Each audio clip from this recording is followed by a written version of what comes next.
মেয়েটাকে হাত পা বেঁধে একদম দ্রুত গাড়িতে উঠবা, যেভাবে বলছি ঠিক ওইভাবে করবা। ঠিক আছে বস, কোনো চিন্তা করবেন না, বিষয়টা আমি দেখতেছি। এটা অনেকবার নাম্বার না? হ্যাঁ, আপনি কে?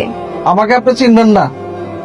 অনেকবারে বলেন তার স্ত্রীকে একদল মাস্তান কিডন্যাপ করছে, একটা নির্মাণাধীন বিল্ডিং এ আটকে রাখছে। কি? কারা কিডন্যাপ করেছে আর কেন বা কিডন্যাপ করেছে? তা আমি জানি না। আপনি অনেকবারে বলেন তাড়াতাড়ি আসতে, তা না হলে কিন্তু বাঁচাতে পারবো না। দিয়াবাড়ি 7 নম্বর ব্রিজের পাশের বিল্ডিংটাই। কত সুন্দর খেলার আয়োজন, হ্যাঁ শুধু দারুণ আয়োজক রে। রাতুল, তুই এখানে? আমি তোর খেলায় অংশগ্রহণ করতে আসছি। এত সুন্দর একটা খেলার আয়োজন করছিস আর আমি সেখানে থাকবো না, এটা কেমন হয়ে যায় না? আয়োজন করেছি মানে আমি তো কিছুই বুঝতে পারছি না। এখন বল তুই কার লোক? আমি অনেকবার লোক, অনেক ভাই আপারে কিডন্যাপ করতে বলছে। প্রমাণ পেয়ে গেছেন? আমি কিডন্যাপ করতে বলেছি মানে? থাক, এখন আর কোনো সাফাই গাইতে হইব না।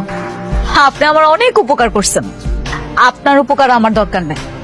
আপনি ওর নামে একটা মামলা করে দেন। এটা শুধু আপনার জন্য না, আপনার গর্ভের সন্তানের নিরাপত্তার জন্য হলেও আপনার কাজটা করা উচিত।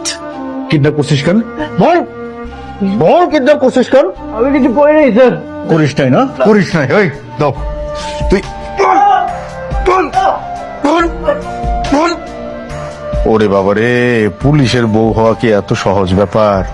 হ্যাঁ, বোঝো না কেন, বোকার মতো করো কেন? পুলিশের বউ হইতে হইলে মনটা বড় করতে হয়। আমার হাজবেন্ড কোথায়? আপনার হাজবেন্ড কে? অনেক চৌধুরী। অনেক? সে কি 2 বিয়ে করছে নাকি? ওরে বাবা রে বাবা, আমি এক বউ নিয়ে কুলাইতে পারি না, সে আবার 2 বিয়ে করছে। যাক, ওই যে ওইখানে বসা, ওই যে। তোমার এ কি অবস্থা? তোমাকে তো এরা মেরেছে।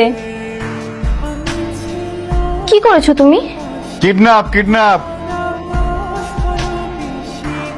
এরকম একজন গণ্যমান্য মানুষ, সে করতে গেছে কিডন্যাপ।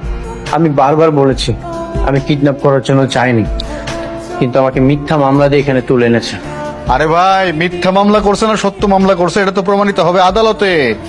আমরা তো অভিযোগের ভিত্তিতে আপনারা তুলে নিয়ে আসছি, গ্রেফতার করছি। হ্যাঁ, আদালতে যান, সেখানেই প্রমাণিত হবে আপনি কিডন্যাপ করছেন কি করেন নাই। না করলে আপনি মুক্তি পেয়ে যাবেন, অসুবিধা কি? স্যার, ওকে ছেড়ে দিন, ও খুব কষ্ট পাচ্ছে, ওকে ডাক্তার দেখানো জরুরি। আপনি একটু বোঝার চেষ্টা করেন, ওনাকে আটকে রাখতে তো আমাদেরও কষ্ট হচ্ছে নাকি? এটা তো যেন তেন মামলা না। শালিমা গ্রুপ অফ ইন্ডাস্ট্রিজের হাত আছে এই মামলার পেছনে, শক্ত মামলা। চাইলে তো আমরা